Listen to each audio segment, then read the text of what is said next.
Assalamu alaikum students. Today we are going to learn pronunciation and sound production. This lecture is going to help you how to pronounce and how to produce sound in English language. Let's start with the lecture. We will start with the general definition of sound production. What is the sound production in general? So, the process in which objects generate sounds, they produce sound waves, typically through vibrations in mediums such as air, water, or solids. This is a general definition जिसमें हम distinguish नहीं कर रहे human sound and non human sound में हम सिर्फ बात कर रहे हैं कि sound is produced when it is produced whenever any object is vibrated or it generates or it produces waves, those waves moves through the mediums such as air, water, or solids and then produce sound. So the sound is produced by the rapid to and fro movement of an object, that is vibration. और science student इसको बहुत अच्छे से समझ सकते हैं कि जिस वक्त आप किसी भी ऑब्जेक्ट को किसी दूसरे ऑब्जेक्ट के साथ हिट करते हैं उससे जो वेव्स बनती हैं वो वेव्स ट्रैवल करती हैं through the medium and we can hear the sound. But when we come to the languages and linguistics, so what is sound production? There we discuss two terminologies, phonology and phonetics. Both are related to sound production, but how? Phonology is the study of speech sounds in languages, while phonetics is the study of speech sounds in linguistics. So सिर्फ ये difference है कि phonology हम discuss कर रहे हैं languages के reference से और फोनेटिक्स डिस्कस करते हैं हम लिंग्विस्टिक्स के रेफरेंस से. In phonology, we learn how speech sounds are organized in the mind and used to express those thoughts. And in phonetics, we learn how humans produce and perceive sounds. तो इसमें typically phonetics में वो उसका सारा process involve हो जाता है. But our main concern is with sound production in speech. हम जो फोकस है हमारा आज के लेक्चर का वो है जी साउंड प्रोडक्शन इन स्पीच. हम जब बोल रहे होते हैं when human beings are speaking how they produce sound. This process by which human produce speech sounds is called sound production. So when you are asked to write down the definition of sound production, you have to write down this definition because you will be asked to discuss sound production in speech. So the process by which humans produce speech sounds is called sound production. इसको हम यूँ भी कह सकते हैं the process by which thoughts are translated into speech. That process is called sound production and this process includes the selection of words. Number 2, organization of grammatical forms. Number 3, the articulation. These three processes or these three stages are involved in the process of sound production. So you must keep all these stages or all these processes in your mind while writing down the definition of sound production. The process by which humans produce speech sounds, including the selection of words, the organization of grammatical forms, and the articulation. Next comes 4 processes of speech production. ये processes क्या है? अभी जो हमने थोड़ी सी बात की है process की, तो जब हम process में आते हैं हाउ द स्पीच और how the sound is produced during speech. तो फिर हम उसको कैसे पढ़ेंगे कि साउंड इज़ प्रोड्यूस्ड, कैसे साउंड प्रोड्यूस हो रही है, हम कैसे बोल पा रहे हैं। अभी अगर मैं बोल रही हूँ तो किस तरह से बोल रही हूँ। Speech is produced by an air stream from the lungs. ये प्रोसेस स्टार्ट हुआ है हमारे लंग्स से। इसलिए जो जो ऑर्गन्स और जहाँ जहाँ जो प्रोसेस इन्वॉल्व है उसको यहाँ पर रेड में मार्क कर दिया है। Sound is produced by an air stream from the lungs, यानी लंग्स से आपकी साउंड का प्रोसेस स्टार्ट होता है, which goes through the trachea. ये ऊपर आता है ट्रेकिया की तरफ, ये आपके एयर पाइप्स हैं, and the oral and nasal cavities, and finally it arrives. ये आपके ओरल और नेज़ल कैविटीज़ में, आपके मुंह के अंदर और आपके नेज़ल कैविटी के अंदर, ये एक पूरा एक कैविटी होता है, उसके अंदर पहुंच जाता है। It involves 4 processes. Initiation, number 2 is phonation, number 3 is oronasal process, number 4 articulation। ये 4 processes आपने अच्छे से लर्न कर लेने हैं। These are the processes which are involved in production of sound। आपका साउंड जो है वो इन्हीं 4 प्रोसेसेस से निकल कर स्पीच में कन्वर्ट होता है। और ये हमारे पास इसकी एक डायग्राम है, आप इसको देखिए तो आपको पता चलेगा। आपके लंग्स का आपको इमेज क्लियर है, जहाँ से एरोस अपवर्ड जाने की कोशिश में है। आप समझ लीजिए कि this is the start of the process. ये है आपका इनिशिएशन प्रोसेस, जहाँ पर इनिशिएट हो रहा है आपका साउंड। आपके यहाँ से लंग्स में से एयर जो है वो ऊपर की तरफ जा रही है ट्रैकिया की तरफ, और फिर आगे आप देखिए next process comes named phonation. Phonation is the process of sound production. यहाँ पर हैं आपके वोकल कॉर्ड्स, वोकल फोल्ड्स, जहाँ से आपकी साउंड बनती है, बबल्स बनते हैं। नेक्स्ट आप देखिए तो आपको एरो ऊपर जाता हुआ नज़र आ रहा है ओरोनेज़ल प्रोसेस के लिए। तो यहाँ 2 एरोस बन गए हैं, एक आपका नोज़ की तरफ जा रहा है, दूसरा आपका मुंह की तरफ जा रहा है। तो आपने अक्सर देखा होगा, आपको डॉक्टर्स कहते हैं आपने अभी ऑरली कुछ नहीं लेना है, तो वो ऑरली आपको टीचर भी कहते हैं ऑरली लर्न कर लें, ऑरली पढ़ें, इसको ऑरली सुनाएं, तो वो ऑरल पेपर भी होते हैं। तो ये जो आपका माउथ के अंदर जा रहा है arrow, that is oral cavity. तो जो नोज़ की तरफ जा रहा है दैट इज़ नेज़ल कैविटी। तो इन दोनों को इकट्ठा करके ओरोनेज़ल प्रोसेस कह दिया। नेक्स्ट आपका जो एरो है that shows articulation.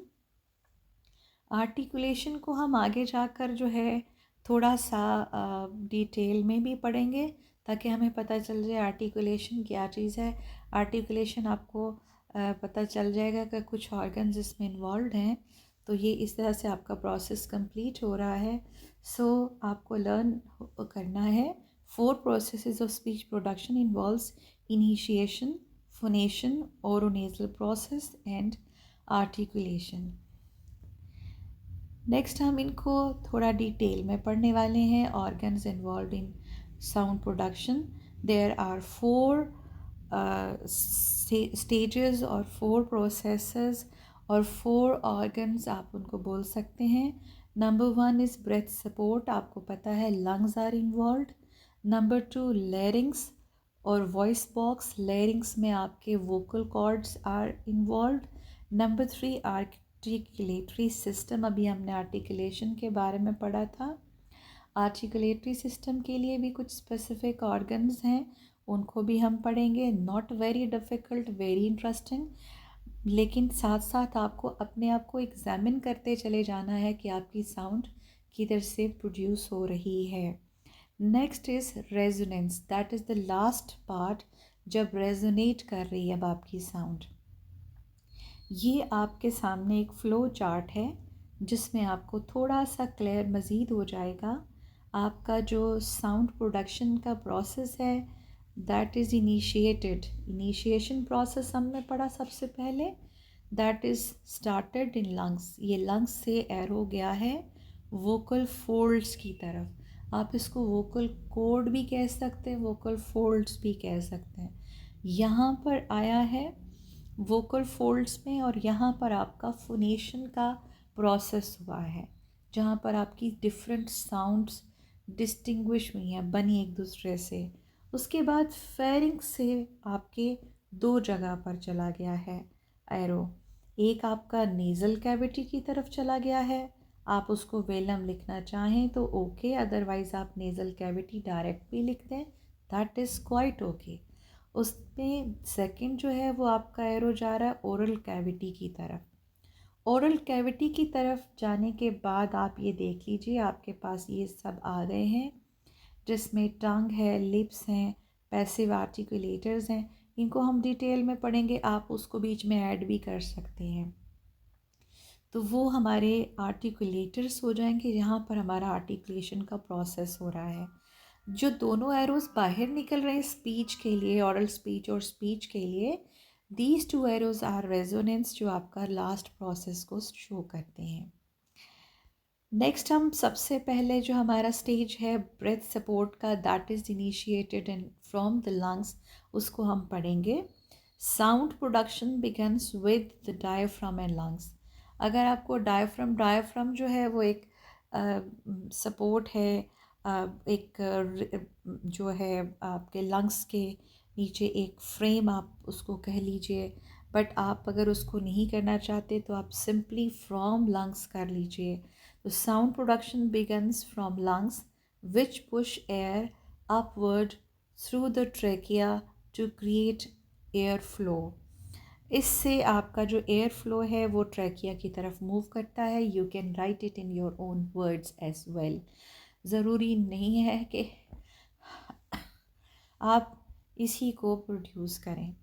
So sound production begins with the air pushing from lungs, which travels through trachea to create airflow.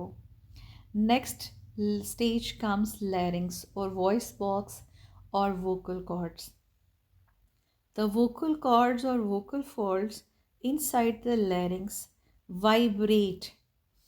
ये जो वोकल कॉर्ड्स हैं ये वहाँ पर सस्पेंडेड हैं, दैट्स वाई दे वाइब्रेट।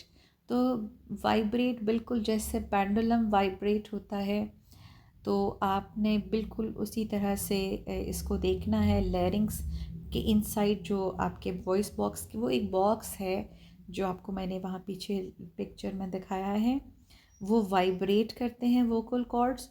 उनकी वाइब्रेशन कंट्रोल्ड होती है, जिसकी वजह से डिफरेंट साउंड्स प्रोड्यूस होते हैं।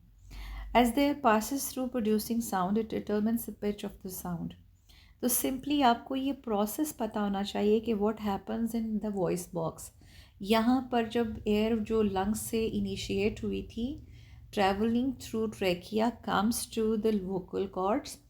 वोकल कॉर्ड्स जो होते हैं they vibrate to produce sound. ठीक है जी, सिंपल इतना है। Next is articulatory system. Articulation भी इसको हम कहते हैं। आर्टिकुलेशन में इन्वॉल्व क्या है, कौन कौन से ऑर्गन्स इन्वॉल्व हैं जी?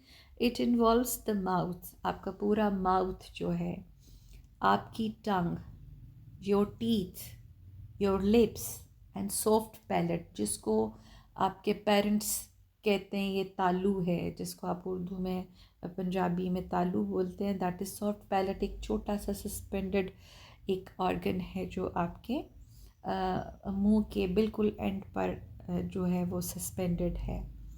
तो ये आर्टिकुलेशन में ये सारी चीज़ें इन्वॉल्व हैं, ये पूरे ऑर्गन्स इन्वॉल्व हैं, पूरी ऑरल कैविटी आपकी इन्वॉल्व है। इसमें आपका mouth, tongue, teeth, lips and palate है। अब इसको समझने के लिए अगर आपने तजवीद पढ़ी हो तो आपको बहुत अच्छे से समझ में आता है। और अगर आपने स्कूल में आपको टीचर्स जिस वक्त साउंड्स पढ़ाते थे तो वो आपको बताते थे कि आपने अपनी टंग को किस जगह पर रखना है, आपने यहाँ से टीथ के अपवर्ड लगाना है, डाउनवर्ड लगाना है, या टीथ को आपकी जो टंग है वो टच भी ना करे, या आपके टीथ जो हैं वो वाइड ओपन हो जाएं, या वो बिल्कुल साथ में जुड़कर साउंड निकालें, या आपने कुछ साउंड्स के लिए इन किसी चीज़ को यूज़ ही नहीं करना, अपने डायरेक्ट जो आपके लंग्स में से साउंड निकली है, वोकल कॉर्ड्स में जो वाइब्रेशन से वहाँ पर साउंड बनी है, उसको एज़ इट इज़ आपने बाहर निकाल देना है। जैसे कुछ कारी हजरात कहते हैं, आप ये वाली साउंड आपने गले से निकालिएगा, तो उसमें आपके ये आर्टिकुलेटर्स जो हैं वो बिल्कुल भी कोई रोल परफॉर्म नहीं कर रहे होते हैं। सो ये एक बहुत सिंपल सा फिनोमिनन है, अगर आप इसको समझ लीजिए तो इट्स वेरी इंटरेस्टिंग। तो आपको पता चल जाएगा कि आर्टिकुलेशन में आपके ये सारे, अभी अगर आपके जितने भी आपके फिनीम्स हैं, आपके जो साउंड्स हैं इंग्लिश के, उर्दू, अरबिक, किसी भी लैंग्वेज के, आप जब उनको प्रोनाउंस करें तो आप देखिएगा कि आपके ये जितने भी आर्टिकुलेटर्स हैं, हर एक की पोजीशन डिफरेंट हो जाएगी, हर एक का रोल डिफरेंट हो जाएगा to produce that particular sound. तो ये सारे क्या कर रहे होते हैं, all these organs they form different speech sounds based on their position and movement. और यहाँ पर डिस्टिंग्विश हो जाता है कि आप कॉन्सोनेंट बोल रहे हैं, कॉन्सोनेंट की साउंड प्रोनाउंस कर रहे हैं, या वाउल्स की साउंड प्रोनाउंस कर रहे हैं। तो चूंकि हमने कॉन्सोनेंट और साउंड्स वाउल्स को हमने डिस्कस कर लिया है, और they are linked with articulatory system, so हम डिस्कस करेंगे यहाँ पर टू क्लासेस और टू कैटेगरीज ऑफ साउंड। इसमें ब्रैकेट में मैंने लिखा है फोनीम्स। तो फोनीम कहते हैं स्मॉलेस्ट यूनिट ऑफ साउंड को। आगे हम इसको देख लेते हैं। हमारे पास इंग्लिश में 44 फोनीम्स हैं, यानी 44 साउंड्स हैं, जिसमें से 19 हमारे पास वाउल्स की साउंड्स हैं और 26 हमारे पास कॉन्सोनेंट्स की साउंड्स हैं। अभी यहाँ अपने कंफ्यूज इसलिए नहीं होना, बिकॉज आप लोग फ्रॉम द वेरी बिगिनिंग आप पढ़ते चले आ रहे, देयर आर 5 वाउल्स। तो वाउल्स तो फाइव हैं, बट साउंड्स एग्जिस्ट 19। वाउल्स की 19 साउंड्स एग्जिस्ट करती हैं जी, और बाकी 26 कॉन्सोनेंट्स वो तो उनकी अपनी साउंड्स हैं। तो ये जो वाउल्स की 19 साउंड्स हैं, ये वो मिल मिलाकर भी एक दूसरे के साथ बना लेते हैं, कंपनी के साथ। तो अभी करना है क्या, the key firstly to know how to produce every sound, यानी एवरी सिंगल जो फनीम जो आपका है उसको कैसे आपने प्रोड्यूस करना है using the articulators. And secondly know to how to select every sound, आपको कौन सी साउंड किस तरह से प्रोनाउंस करनी है। तो सिंपली आपको पता होना चाहिए there are 19 vowel sounds and 26 consonant sounds, and total there are 44 phonemes, 44 sounds in English. ये आपके सामने ये सारी साउंड्स हैं जो यहाँ आपके सामने हैं कि आपने किस तरह से उनको प्रोनाउंस करते हैं। तो ये एक इमेज जो है डाउनलोड करके आपके सामने मैंने रख दिया है, ताकि आप इसको देख लीजिए और आप इससे समझ लीजिए कि किस तरह की आपकी साउंड्स हैं। तो आपकी जो एप्पल जो है, आपका जो ए है, जो है वहाँ तक आपकी जो है साउंड्स आपके 26 आपके कॉन्सोनेंट्स और उसके बाद के आपके जो है वो वाउल साउंड्स आ जाती हैं। इसको आगे हम मज़ीद डिस्कस करेंगे। अभी हम थोड़ा सा इसको देख लेते हैं, इन साउंड्स को हम मज़ीद जब डिस्कस करेंगे, डिस्टिंग्विश करेंगे, तो we come to know 4 types of sounds और 4 groups of pronunciation. So they become consonants. Number 2, joined consonants. Number 3, short vowels. Number 4, long vowels also called diphthongs. तो ये हमारे पास vowels और consonants के बाद हम जब distinguish करते हैं, मज़ीद distribution करते हैं, तो we come to know about these 4 types of sounds और 4 groups of pronunciation. तो वाउल साउंड क्या होती है जी। वाउल साउंड कौन सी साउंड होती है, the speech sound that is pronounced without the lips, tongue, teeth और throat. blocking the air produced when uttering the letter. अब जो वाउल साउंड होती है, आप अपनी वाउल साउंड्स को निकाल कर देख लीजिए, प्रोनाउंस करके देख लीजिए, क्योंकि ये सारी चीज़ें आपको एक्सपीरियंस से समझ में आएंगी। तो आपको पता चलेगा कि वाउल साउंड में आपके आर्टिकुलेटर्स यूज़ नहीं हो रहे हैं, आपको उसके लिए एयर ब्लॉक करनी नहीं पड़ रही है। You can easily utter them, आप उनको ईज़िली बोल सकते हैं वाउल साउंड्स को। और उसके बाद जो आपके आ जाते हैं कॉन्सोनेंट साउंड्स, तो उसमें आपके डिफरेंट आर्टिकुलेटर्स जो हैं दे परफॉर्म देयर रोल।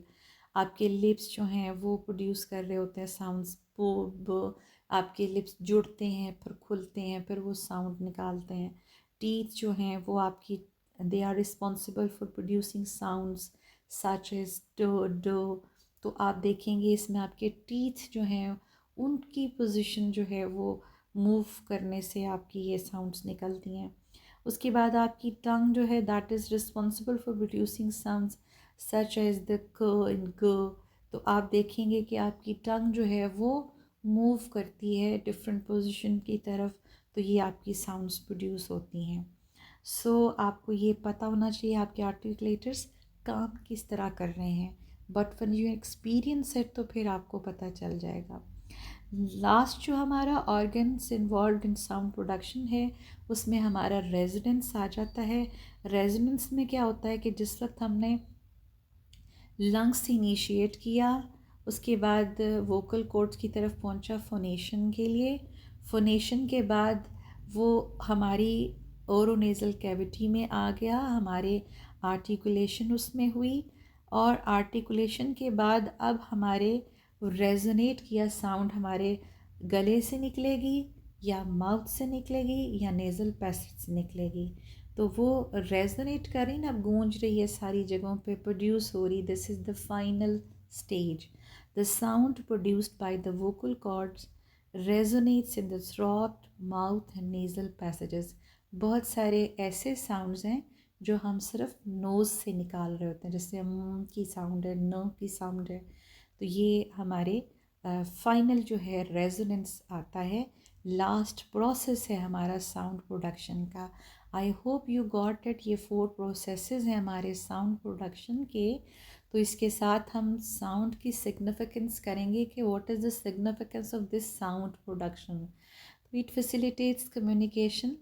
अभी मैं बोल रही हूँ तो आपको कम्युनिकेट हो रहा है। It alerts us to dangers, हम बोल कर किसी को बताते हैं किसी भी डेंजर के बारे में। इट इन्हांसेस एंटरटेनमेंट, हमें एंटरटेनमेंट करने के लिए साउंड की ज़रूरत होती है। इट एड्स इन एजुकेशन, आप पढ़ सकते हैं, लर्न कर सकते हैं, टीच कर सकते हैं through sound. And number 5 holds cultural significance, आपको अपना कल्चर प्रमोट करने के लिए भी साउंड की ज़रूरत है, यानी स्पीच साउंड की ज़रूरत है। Next comes second part of our lecture, that is pronunciation. तो pronunciation is very much similar to sound production. Difference क्या है? The act of producing the sounds of speech including articulation, stress and intonation with reference to some standard of correctness. अब pronunciation जो है इसमें भी sound ही produce हो रही है, but it includes articulation, stress and intonation. Sound production में तो आपने वर्ड्स को प्रोनाउंस कर दिया, आपने फोनीम्स के ऊपर आपका फोकस था, आपने उसकी साउंड्स प्रोड्यूस की और आपने बोल दिया। उसमें अभी तक हमने करेक्टनेस की बात नहीं की थी, लेकिन अब प्रोनाउंसिएशन में जब हम आएंगे तो there is some standard of correctness. ये करेक्टनेस का जो स्टैंडर्ड है that exist in pronunciation. Sound तो प्रोड्यूस कर ली, लेकिन क्या वो ठीक है, नहीं ठीक है, that will be verified by the pronunciation. तो act of producing sound including articulation, stress and intonation with some standard of correctness is called pronunciation। ये इसकी definition हो गई है जी। There are 3 aspects or 3 elements of pronunciation, जिसमें हम कहेंगे number 1 is phonetics। phonetics में इंडिविजुअल साउंड्स आ जाती हैं लैंग्वेज की। Number 2 word stress, number 3 sentence stress. तो फोनेटिक्स में individual sounds in a language, word stress में क्या होता है कि आप एक वर्ड को स्ट्रेस कर रहे होते हैं। वो वर्ड स्ट्रेस में क्या होगा कि आपके वर्ड में हमने लास्ट लेक्चर में सिलेबल्स की बात भी की थी। तो वर्ड के अंदर कुछ सिलेबल्स होते हैं, उसके कुछ पार्ट्स होते हैं। उनमें से किसी एक पार्ट को, जैसे वर्ड है प्रेजेंट, प्रेजेंट टेंस जिसका हम बोलते हैं, सेम स्पेलिंग है। अब हमने जब इसको स्ट्रेस करना है तो हमारे इसके स्ट्रेस से इसका डेफिनेशन ये बन जाएगा, इसकी जो प्रोनाउंसिएशन है वो डिफ़ाइन करेगी what do we mean by present. तो अगर हम उसको प्रेजेंट बोलेंगे, हमारा स्ट्रेस डिफरेंट हुआ सिलेबल्स के ऊपर, तो वो प्रेजेंट की बात हो रही है।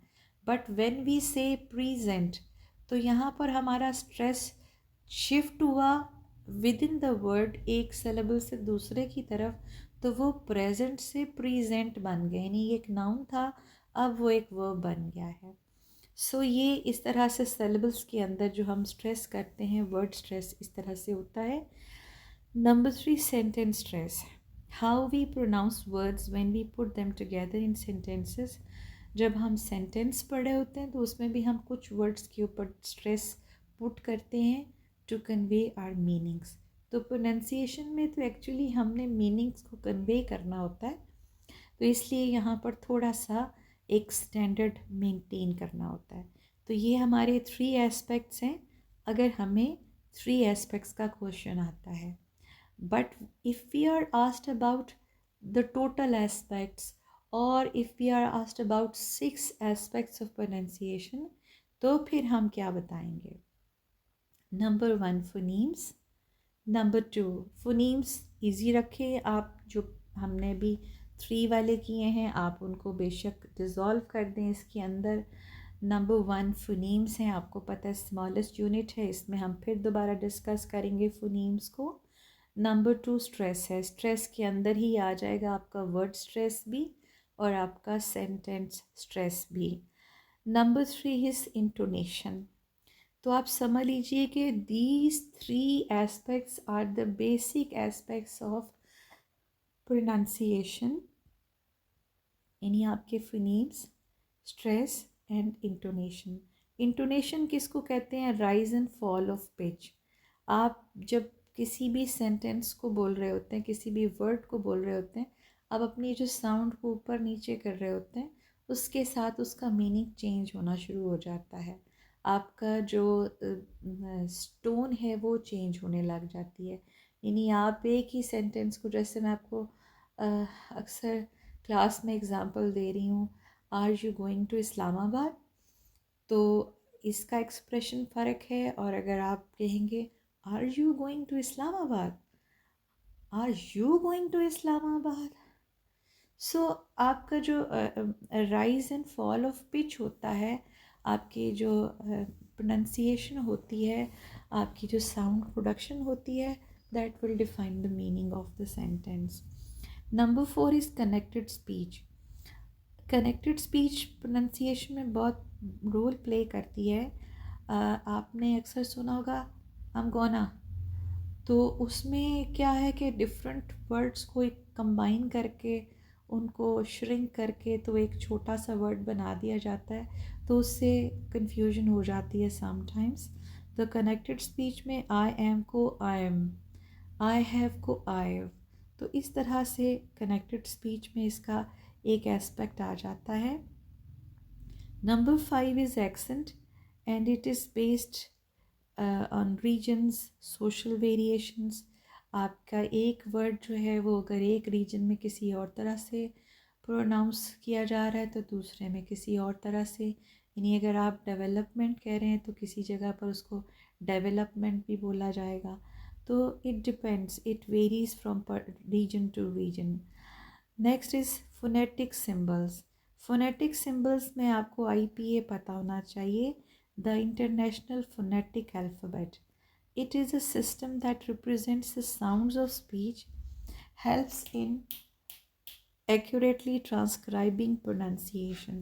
ये एक स्टैंडर्ड सिस्टम है जो हमें बताता है कि हमने स्पीच की साउंड्स को किस तरह से रिप्रेजेंट करना है। सो जब हम एस्पेक्ट्स की तरफ आएंगे हम ये लिख लेंगे, बट द बेसिक और the main aspects of pronunciation हमारे वही रहेंगे: फोनीम्स, स्ट्रेस एंड इंटोनेशन। जी, ये हमारे 6 एस्पेक्ट्स हो गए हैं। नेक्स्ट कम्स 4 टाइप्स और 4 ग्रुप्स ऑफ प्रोनाउंसिएशन, जो हमने पहले भी बात की थी। 4 टाइप्स ऑफ साउंड्स या 4 groups of pronunciation. Number 1 consonants, number 2 joint consonants, number 3 short vowels, number 4 long vowels also called diphthongs. तो ये हमारे पास एक चार्ट है, उसमें आपको जो पीछे दिखाया था उसमें आपको टोटल 44 फोनीम्स दिखा दिए थे मैंने। आप उनको यहाँ पर ऐड कर सकते हैं, लेकिन यहाँ पर आपको ये बताने के लिए कि किस तरह से हमारे वाउल्स हैं, उनकी साउंड्स हैं। अच्छा, आपने इनके सिंबल्स को कंफ्यूज नहीं करना। सिंबल्स जो हैं वो आपको अभी इस वक्त नहीं पढ़ाए जा रहे, और सिर्फ आपको उनकी साउंड्स को देखना है। और आप देखें यहाँ पर आपके पास कैटेगरीज आ गई हैं, वाउल्स हैं, कॉन्सोनेंट्स हैं, मोनोथॉन्ग्स हैं, डिफ्थोंग्स हैं। तो ये इनकी साउंड्स हैं, आप देख लीजिए। तो ये सिर्फ आपको एक आपकी इलेबोरेशन के लिए बताया है, आपको पता होना चाहिए देयर आर 4 टाइप्स और 4 ग्रुप्स ऑफ प्रोनाउंसिएशन। ठीक है जी। So next comes significance of pronunciation. Pronunciation के सिग्निफिकेंस: इट इंश्योर्स अंडरस्टैंडिंग। आपको पता चल जाता है आप प्रेजेंट बोल रहे हैं, आप प्रेजेंट बोल रहे हैं। इट हेल्प्स अवॉइड कन्फ्यूजन, कि आपने मिनट बोला है, आपने माइन्यूट बोला है, और उसका क्या मतलब है। जब तक लिखा होगा आप तो उस वक्त तक क्लियर नहीं होंगे, unless and until you pronounce the word. But pronunciation can be influenced by some factors. Regional dialect भी हो सकता है। बहुत सारे लोग अपने जो उनका मदर लैंग्वेज होता है उसी के डायलैक्ट में, उसी के लहजे में वो बोल रहे होते हैं। लैंग्वेज प्रोफिशिएंसी कितना है उसके अकॉर्डिंग आप प्रोनाउंस कर रहे होते हैं।